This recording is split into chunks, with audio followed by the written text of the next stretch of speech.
to First Things First, Undisputed, coming up at 9:30 sharp. Jenny Taft, good morning to you. Hope you had a nice weekend. So what's on the show today? Good morning, Jenna. Great weekend, great football. Coming up on Undisputed, we're going to break it all down. The Patriots are headed back to the Super Bowl. Is Tom Brady the biggest reason why?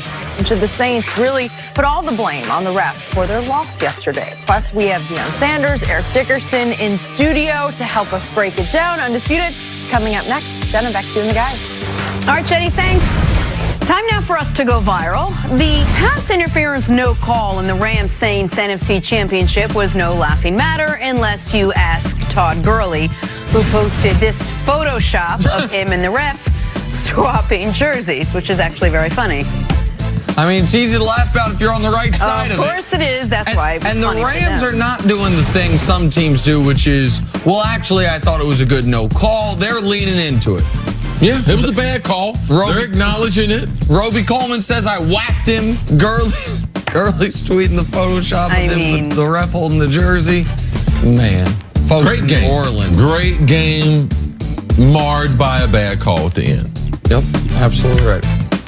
All right, we just took a little moment of silence for the Saints, and now let's move on. Let's move on to the matchup in Super Bowl 53. It's Tom Brady and the Patriots. It's Jared Goff and the Rams. New England is favored by 1.5 in this one. Here's Tom Brady on the matchup. And they're a great team. I mean, I haven't studied them for 1 second all year, so I mean, we'll get to work on them tomorrow. And to get to this point is extremely difficult. You know, they've faced some challenges. They got a great team, great running back, great offense, you know, great defense. So well coached. It's going to be a great game. I believe it's 17 years to the day since this Super Bowl Sunday will be since the last time these two teams played, which is interesting. But here we go. What is your initial impression of this matchup, CC? I'm still a little surprised that the Rams, in the second year of Sean McVay, that they're in a Super Bowl. They did deserve it.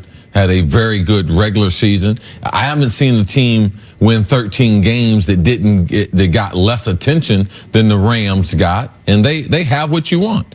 They got a powerful defensive front. They got the best defensive lineman in Aaron Donald, a product of their own system, drafted him and developed him. The Rams decided, not what Khalil Mack and the Raiders decided, that, yeah, a guy like that becomes very, very important. Off-season, how do I partner? How do I make him better? Let me go out and get one of the biggest forces we've had in the NFL the last 8 to 10 years in Ndamukong Suh.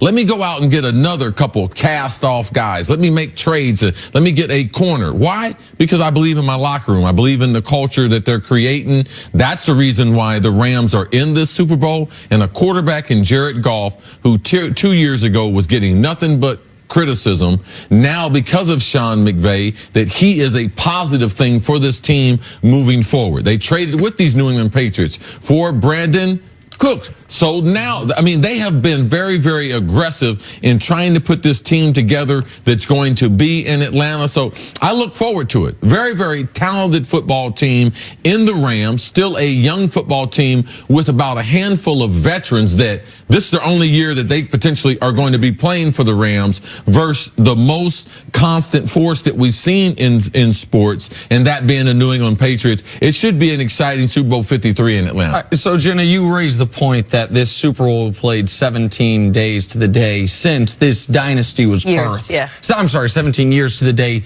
since this dynasty was birthed against these two teams, Pats and Rams. I think it's worth noting, since then, the Los Angeles Rams have played in 2 cities. They've had 8 coaches, and they've had 20 different starting quarterbacks.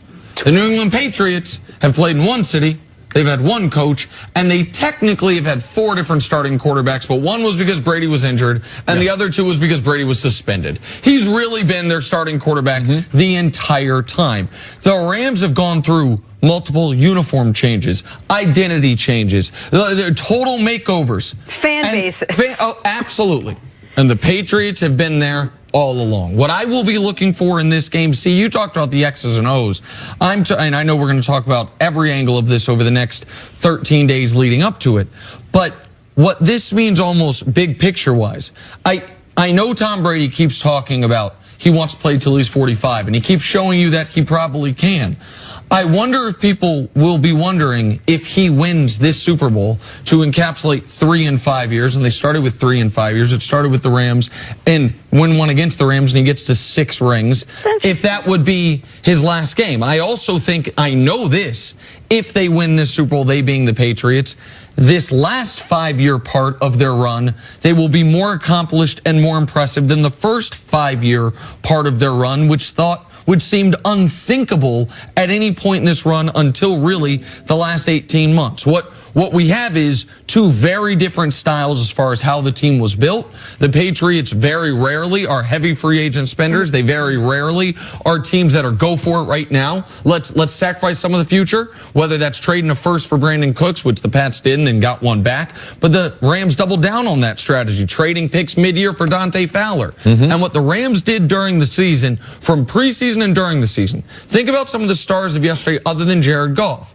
Brandon Cooks had a huge game, traded for him. Aqib Talib, Marcus Peters played excellent, and Ndamukong Suh, his best 2 games as a Ram have been these last 2 games. Those are all guys they acquired this offseason. Then during the year, they were not satisfied. They trade for Dante Fowler. He's the one that gets pressure on Breeze. On the interception. And then C.J. Anderson, they didn't know their Offensive Player of the Year, Todd Gurley, was going to be as ineffective or injured as he was, but they had a good backup plan. So 2 very different ways to build a team, 2 very different paths here, and yet they're both here at the end. And not just ways to build a team or paths. If you look at the actual personnel, I mean, the oldest quarterback, one of the youngest quarterbacks to play in a Super Bowl, their approach to football, and then the head coaches, 2 very different head coaches in Bill Belichick and Sean McVay. And we're going to talk a lot about that, but just sort of as a preview to it, what do you make of these 2 coaches and their different approaches to the game? Well, I'm glad Sean McVay, because NFL owners at halftime of the Saints game, we had 8 coaching vacancies and 7 of them went to younger guys, offensive guys. A lot of that is because of Sean McVay and what Stan Kroenke, when he decided to hire him, to give him that opportunity. But they were questioning, wow, was I right about that? Is this young thing going to last? Like, can they lead a locker room? Sean McVay is a lot like Bill Belichick was when he was the young assistant for Bill Parcells. You knew he had tremendous potential. You knew he was a tremendous leader. You knew he ran a scheme that was very, very sound. And both of them believe in a certain type of talent that they want. Sean McVay, based on going against Bill Belichick, I want to see if he can run the football. We saw him run the football to be able to get into the championship because we know it's a lot about motion. They've been 3 receivers. Now with Cooper Kupp being out, now they have to bring more variance to their offense. So I saw Sean McVay grow with injuries and Todd Gurley being out of the lineup. Let's see what type of game plan he's going to put together against Belichick in the Super Bowl. And this is the first Super Bowl the Patriots have played this decade where they do appear to be full strength. They had 1 guy on the injury list this week, Dietrich Wise. He was the only player that, as far as their inactives yesterday, wasn't a healthy And you had to be wiser than me to know who he was. Right, exactly. I didn't know what but he was the only name all week. So you think about the Super Bowls just this decade. Gronk's missed 1. Edelman's missed 1. They're the Super Bowl against Seattle. They're super banged up.